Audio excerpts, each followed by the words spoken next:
जय माता दी। स्वागत है आप सभी श्रोताओं का आपके अपने चैनल स्पिरिचुअल कथा 1111 पर। आज 29 सितंबर 2025 दिन सोमवार आश्विन माह के शुक्ल पक्ष की सप्तमी तिथि है। नवरात्रि के पावन पर्व में सप्तमी के दिन माँ दुर्गा के सातवें स्वरूप माँ कालरात्रि की उपासना का विशेष महत्व है। कहते हैं कि माँ कालरात्रि भक्तों के सभी भय, संकट और नकारात्मक शक्तियों का नाश कर उन्हें शक्ति, साहस और आत्मविश्वास प्रदान करती हैं। आज हम आपके लिए लेकर आए हैं माँ कालरात्रि व्रत कथा, पूजा विधि और महिमा का संपूर्ण वर्णन। तो आइए श्रद्धा और विश्वास के साथ इस कथा को सुनते हैं और माँ की कृपा प्राप्त करते हैं। माँ दुर्गा के कुल 9 रूप हैं जिनकी पूजा नवरात्रि के 9 दिनों के दौरान की जाती है। शैलपुत्री, ब्रह्मचारिणी, चंद्रघंटा, कुष्मांडा, स्कंद माता, कात्यायनी, कालरात्रि, महागौरी और सिद्धिदात्री।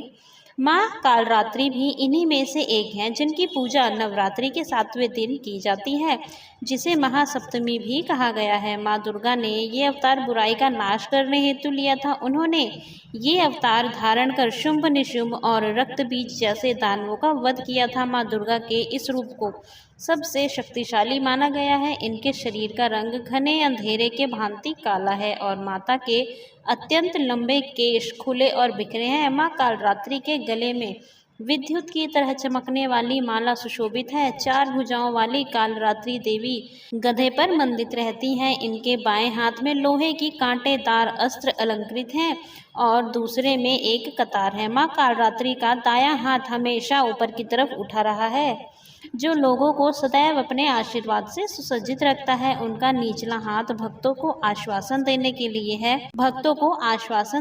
लिए है कि वह माता के संरक्षण में भय मुक्त होकर रह सकते हैं। माता को गुड़ का भोग अति पसंद है और उन्हें लाल रंग के वस्त्र और रात रानी के फूल भी अत्यंत प्रिय है।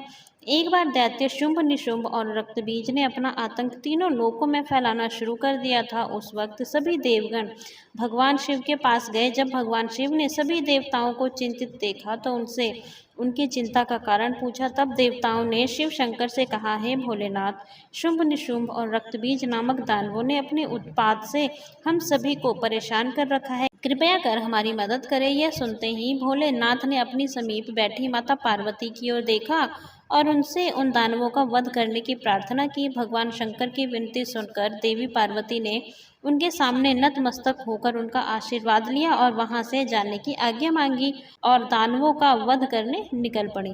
माता पार्वती ने दानवों का वध करने के लिए माँ दुर्गा का रूप धारण किया। इस रूप में वह सिंह पर सवारी करती हुई अति मनमोहक और शक्तिशाली प्रतीत हो रही थी। माता को देख सभी राक्षस अचंभित हो गए। उन तीनों ने माता के साथ एक घमासान युद्ध शुरू किया। दैत्यों ने अपना पूरा बल लगा दिया परंतु माता के सामने नहीं टिक पाए। आदि शक्ति ने शुंभ और निशुंभ का वध कर दिया। इसके पश्चात माँ ने रक्तबीज के साथ युद्ध करना शुरू किया। रक्तबीज कोई मामूली दानव नहीं था। उसने कठोर तपस्या कर ब्रह्मा जी से अमर होने का वरदान हासिल किया था। ब्रह्मा जी ने उसे यह वरदान दिया था कि जब भी उसे कोई मारने का प्रयत्न करेगा तब उसके शरीर से निकली खून की बूंदें जैसे ही धरती को स्पर्श करेंगी वैसे ही अनेक रक्त बीजों का जन्म होगा। इसी वरदान के अनुसार जैसे ही माता ने उस पर प्रहार किया, उसकी खून की बूंदें धरती पर गिरी और अत्यंत रक्त बीज प्रकट हो गए। उसी क्षण माता ने कालरात्रि का रूप धारण किया। माँ दुर्गा के शरीर से एक ऊर्जा का संचार हुआ और माँ कालरात्रि का निर्माण हुआ। भले ही वो दानव अति शक्तिशाली था परंतु माता से जीत पाने का सामर्थ्य उसके अंदर नहीं था। माँ कालरात्रि ने रक्त बीज को अपनी कटार से मार गिराया और जैसे ही उसके शरीर से खून बहने लगा उन्होंने उसका रक्त पान कर लिया। माँ कालरात्रि की पूजा सप्तमी के दिन करने के पीछे भी एक बहुत बड़ा कारण है। कहा जाता है कि 6 दिन देवी की पूजा करने के बाद 7वें दिन हमारा मन सहस्त्रचर चक्र में स्थित होता है। इस चक्र में हमारा मन सबसे साफ और शुद्ध स्थिति में होता है। इस वक्त कालरात्रि की पूजा करने से हमें ब्रह्मांड की सभी सिद्धियों की प्राप्ति होती है और सारी असुरी शक्तियां हमसे दूर भाग जाती हैं। माता कालरात्रि का जन्म कैसे हुआ था? माता कालरात्रि का जन्म दुष्टों का नाश करने के लिए हुआ था। जब माता दुर्गा ने दैत्य रक्त बीज को मारा तो उसके शरीर से निकले रक्त से लाखों रक्त बीज दैत्य उत्पन्न हो गए। तब माता ने अपने तेज से कालरात्रि को उत्पन्न किया। माता कालरात्रि की पूजा विधि: माँ को लाल रंग के वस्त्र अर्पित करें, रोली, कुमकुम आदि अर्पित करें। माँ को मेवा, मिष्ठान व फलों का भोग लगाएं।